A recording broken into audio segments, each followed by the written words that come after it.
Tanto como la semana pasada, la señora Yocasta Guzmán, en esta situación que hay de informaciones cruzadas con Berlinesa Franco, la ex directora del INAIPI y la ex directora de compras y contrataciones.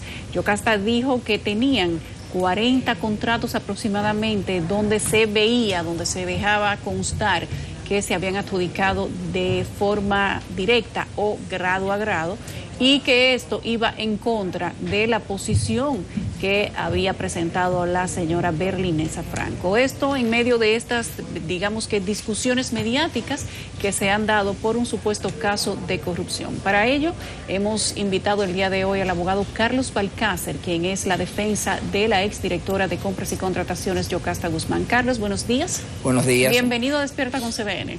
Gracias a ustedes. Muy Cuéntanos de inmediato, ¿en qué va esto? Bueno, la última visita que hicimos junto con Yocasta a sede del PEPCA fue a los fines de depositarle varias carpetas vinculadas a documentos de la gestión de ella en la dirección de contrataciones. No se pudo realmente abordar la entrevista porque el PEPCA está saturado de interrogatorios a personas que tienen que aportar declaraciones respecto a varios conatos, ¿no?, de corrupción que fueron, según el PEPCA, detectados. No hubo tiempo, vimos personas entrar y salir, y se nos reservó entonces el próximo viernes a las 10 de la mañana la entrevista formal. Mientras tanto, Yocasta le dejó varios documentos recibidos conforme, que fue lo que se acordó en la penúltima entrevista, vamos a llamarle así, a los fines de que cuando ella vaya declarando, el Ministerio Público vaya cotejando la verdad de la religión de lo que ella diga. Carlos, te excuso. Los titulares periodísticos dicen, interrogan por tercera vez a Yocasta. Tú dices una visita, una entrevista. ¿Ella está siendo interrogada o ella acude a aportar para fortalecer el proceso? No, está siendo interrogada. Lo que ocurre es que en una primera visita se inició el interrogatorio, ¿no?, de amplio espectro, fundamentalmente sus datos personales, sus vínculos de familia, etcétera. Luego una segunda entrevista que continuó, pero hubo un pequeño obstáculo y fue con relación a la declaración jurada de ella y un error que había que subsanarlo. Entonces, en ese terreno de tiempo, de la segunda entrevista a la tercera, que fue la última, diríamos, pero que devino en fallida por el cúmulo de trabajo que tienen ellos, entonces optamos, en primer lugar, por dejarle varias carpetas, vamos a llamarle después de la segunda entrevista.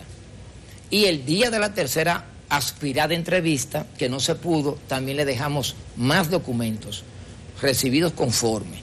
Para el próximo viernes, o sea, ahora en esta semana, ya nosotros con el Ministerio Público y esos documentos depositados oportunamente, ellos puedan constatar si ella está está declarando la verdad o no en cuanto al tema INAIPI. Abogado, estaba leyendo parte de sus declaraciones ese día y usted, tanto usted como la señora Guzmán, insisten en señalar que desde la dirección no se podía accionar de ninguna manera cuando se advertía un error en algún proceso, que la dirección si bien comentaba y decía aquí hay un problema pero que no le correspondía llevar adelante un proceso para continuar o para darle seguimiento a alguna irregularidad. Claro, porque cada entidad es responsable de sus actuaciones. O sea, la contratación de compras era un vedor que detectaba las falencias, como ocurrió con el INAIPI. El Estado no erogó un centavo, fue gracias a Yocasta. Si no habrían sido hechos consumados.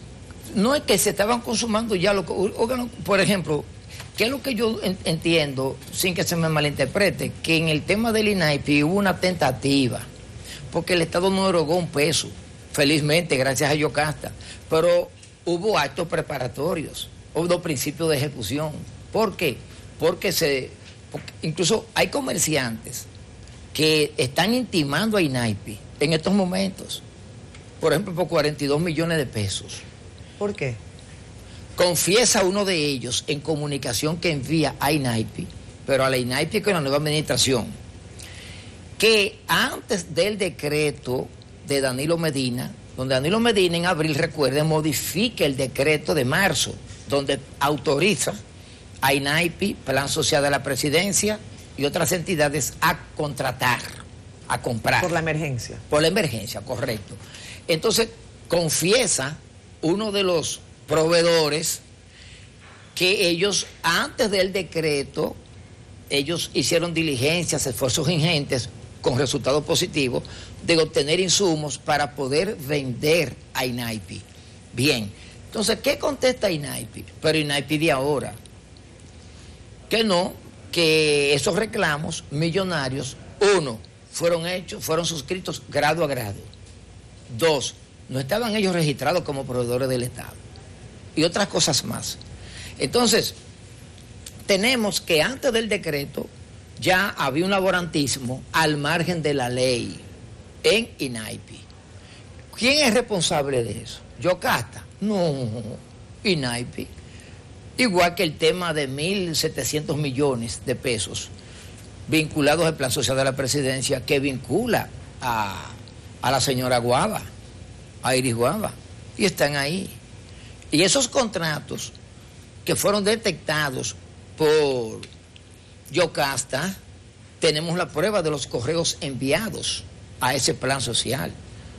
Y fueron correos que fueron respondidos, por un lado justificando y otro, por un lado, alegando ignorancia, como el encargado de compra, la encargada de supervisión, etcétera, etcétera. Pero ya eso sí se materializaron, obviamente, a pesar de las advertencias que había hecho Yocasta. Entonces, sobre esos temas, es que ella, Yocasta, va a declarar. Ella no va a declarar en base a declaraciones peregrinas, de cosas que no tiene.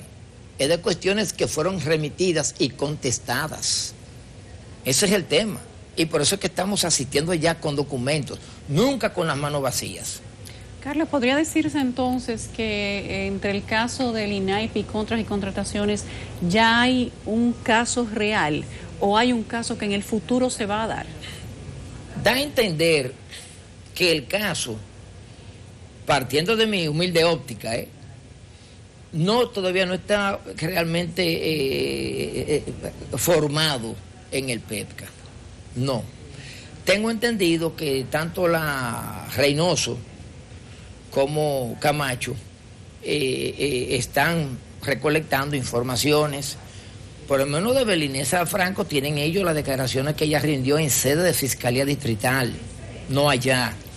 Naturalmente que fueron declaraciones muy acomodaticias en provecho de ella, y es natural que ella se defienda de esa forma, procurando involucrar a terceros, cuando en primer lugar no hay forma, no hay fortaleza en querer involucrar a Yocasta, porque que Yocasta nunca actuó a contratar a nadie, y mucho menos de forma temporánea, ni siquiera ni se imaginaba que el decreto de Danilo Medina, ¿no?, autorizando a INAIPI u otras entidades, Plan Social de la Presidencia, comederos económicos, iban a entrar en acción. No, porque ya no es adivina.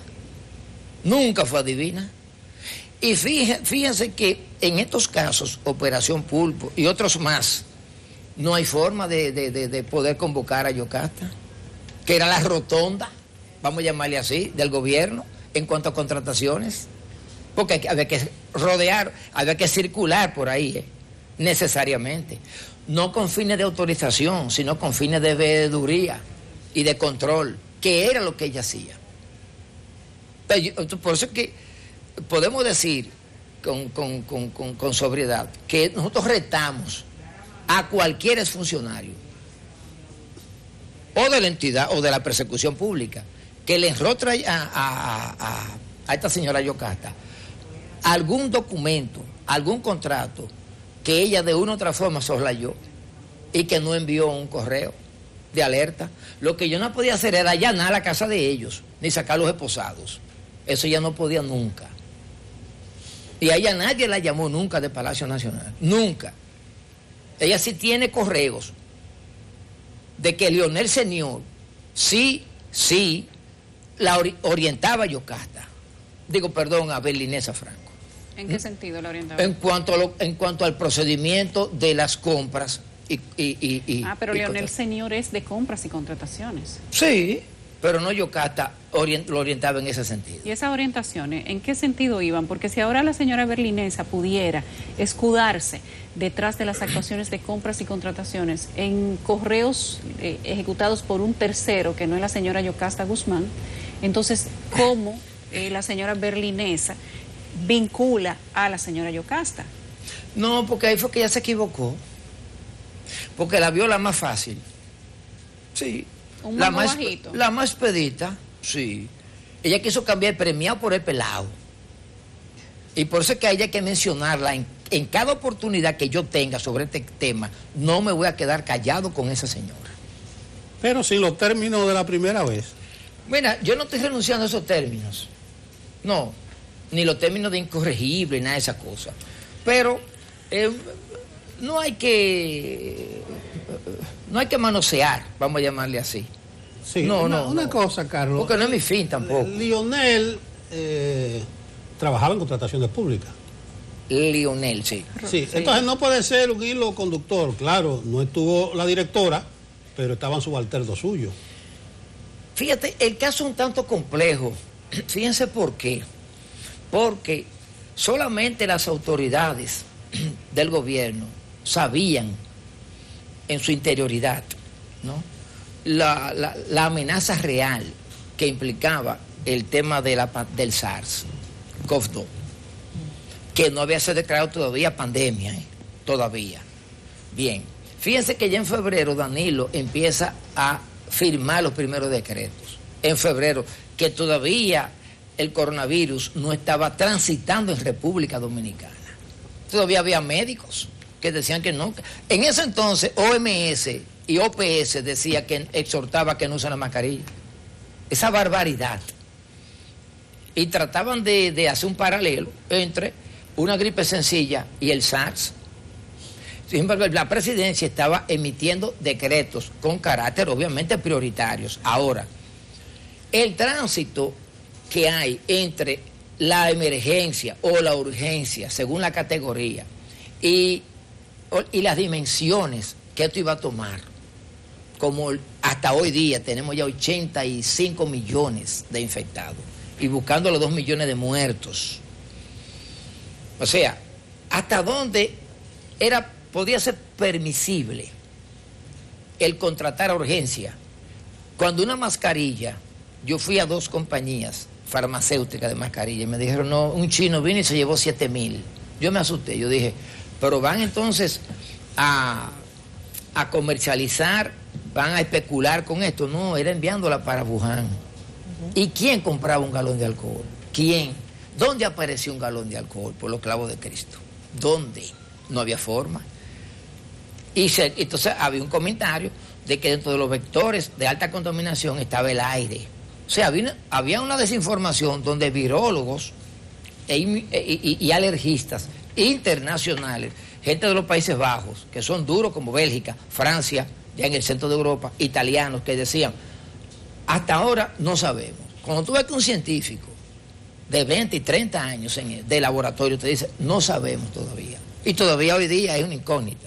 Fíjate que hoy día Pfizer, BioNTech, AstraZeneca, Moderna, Sputnik, Instituto Gamaleya, que es el que tiene raya el ébola en Ghana y en Liberia, no te pueden hablar con certeza. No hablan de 100% en cuanto a los antídotos. O sea, te hablan de un 95%, es decir, que de 100 se van a quedar 5 fuera, a expensa del coronavirus, 5 mínimo, hasta ahora. Entonces, y aparte la incredulidad de la gente, que a nivel mundial la gente quiere romper los confinamientos. Entonces, si tú te retrotraes el tiempo a febrero, a marzo y abril, uno dirá, bueno, pero es punible. Tiene características de conducta típica, de coalición de funcionarios, estafa. Eso hay que verlo en su justa dimensión. Eso hay que verlo en su justa dimensión. Yo recuerdo que a mí me llamó un médico especialista, que es abogado, por cierto, me dijo, conseguir 7 mascarillas francesas. ¿Qué precio? 4,000 pesos. Yo ni me despedí de él, le cerré el teléfono inmediatamente. Me agarré un pañuelo mientras tanto. Era lo primero que había. Entonces, o sea, ¿hasta dónde es dable algún tipo de conducta antijurídica en ese mundo de contrataciones? Eso tiene que ser muy delicado, eso es muy delicado, con los respiradores artificiales que todavía no hay, y una población irredenta, vamos a llamarle así, que le caía todavía hoy día, señores, le lanzan botellas y tiros a las patrullas en los barrios. En ese entonces, imagínense, o sea, yo diría que debe de haber realmente un consenso en cuanto a la necesidad del momento. No estoy con esto justificando a Yocasta. Yocasta no compró nada, No. Yo estoy hablando de los actores de esas contrataciones. Bien, si se dieron o no se dieron. El tema, por ejemplo, yo iría más lejos. No es que Danilo no haya firmado el decreto para que fuera de salud pública, que era la autorizada siempre, alguien enajenara bienes. No es eso. El tema es, fue útil, fue necesario al momento. ¿Y los precios cuáles fueron? Se ajustaron a los mercados. Vamos a ver cómo fue la cosa. O sea, cuando usted veía en algunas góndolas, que usted veía un antibacterial, por ejemplo, que no combatía el SARS tampoco, pero la gente cuando ve antibacterial, 99% que mata, la gente quiere desabastecer la góndola. Y había una persona ahí encargada diciendo, no, usted puede llevarse un producto de eso por familia. O sea, y 10 millones demandando productos de protección. Entonces, eso habría que analizar en qué ámbito se movió el Estado y esos suplidores o esos vendedores. Abogado, quiero preguntarle, en estos interrogatorios que han tenido con el PEPCA, ¿se circunscribe nada más el interrogatorio al caso de Berlinesa Franco o hay otros casos involucrados? ¿Por qué lo digo? Estaba revisando el artículo, la ley 340, capítulo 3, en su régimen procesal, atendiendo a lo que usted comentaba de que la señora Guzmán no podía iniciar un proceso para perseguir algún tipo de irregularidad. Pero sí se establece en esta legislación algunos procedimientos vinculados al tema investigativo del órgano rector de las contrataciones públicas y también explicando específicamente qué se puede hacer por acción propia del responsable de esta dirección. Había un rumor público, por ejemplo, en el caso de los pulpos eléctricos. Yocasta Guzmán nunca investigó, nunca le picó el oído con respecto a las contrataciones que se estaban haciendo en esas empresas distribuidoras de electricidad del Estado. No. Es que la labor de Yocasta no era investigar realmente, no. Era ver, observar a través de la subida a la plataforma si los contratos cumplían los requisitos de ley, única y exclusivamente, más nada. Ella no tenía que salir a investigar, no, para eso tenía que haberlo hecho el Ministerio Público y no había denuncia. Por cierto, la persona que denunció el tema, el dueño de una emisora, no, de una compañía, Z me parece, que fue un programa de televisión, él manifestó la queja, pero él da la queja como consecuencia de la alerta que hace Yocasta. Pero le vuelvo a hacer la pregunta. ¿Se circunscribe el interrogatorio al caso de Berlinesa o hay otros casos? Ahí voy. Buena pregunta. Es interesante. Oye, ¿por qué? En la primera visita de Yocasta, que serían 4 entonces, ahí corrijo. En la primera visita donde yo no era abogado de ella acudió con su Ministerio de Defensa de abogado y el abogado le mostró a la Berenice Reynoso y a Camacho que el oficio citatorio a Yocasta no contenía el tema número 2 del cual a ella se aprestaban a interrogarla. Bien. Ellos se dieron cuenta entonces, vamos a llamarle de ese error, que yo no lo tildo de error, ¿eh?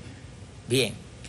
Y reiteraronle cita entonces a ella para...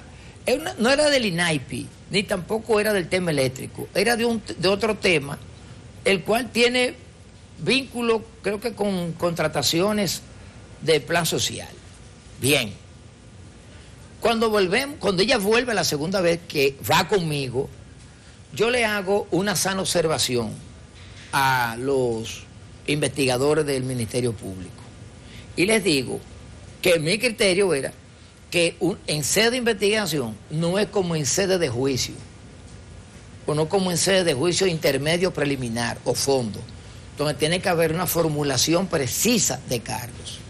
Usted no puede citar a un investigado con una formulación precisa de lo que lo va a investigar. No, ese ritualismo y método de fórmulas sacramentales no tiene sede en la investigación. ¿Por qué? Porque que de una pregunta pueden decantar 15 que automáticamente se salen del cauce por el cual tú fuiste citado. Sí, bien, pero Berenice me dijo que yo soy muy respetuoso del debido proceso, entonces yo lo dejé ahí, pero eso no es así. O sea, en conclusión, a tu pregunta, en conclusión, sí, hay preguntas que tienden a apartarse de INAIPI y tomar otro rumbo, eso es verdad. Y yo lo veo maravilloso. ¿Y ella está aportando hoy respuestas sobre eso? No, todavía no hemos entrado en materia sobre eso. Acabamos, Carlos. Pero es importante, pero es importante que se entienda y que se domine de que yo le manifesté a los dos miembros del Ministerio Público que titula la investigación. Con ella no hay problema. Si ustedes quieren, abandonemos el ritualismo y no le adviertan, mire, te vamos a investigar, porque en justicia, en sede de justicia, en sede de juzgamiento, sí es cierto, te vamos a juzgar por esto. Por esto, y hay que indicarte los presupuestos delictivos, cuáles son: estafa, abuso de confianza, robo. En investigación usted puede preguntar lo que usted quiera. Es más, voy más lejos.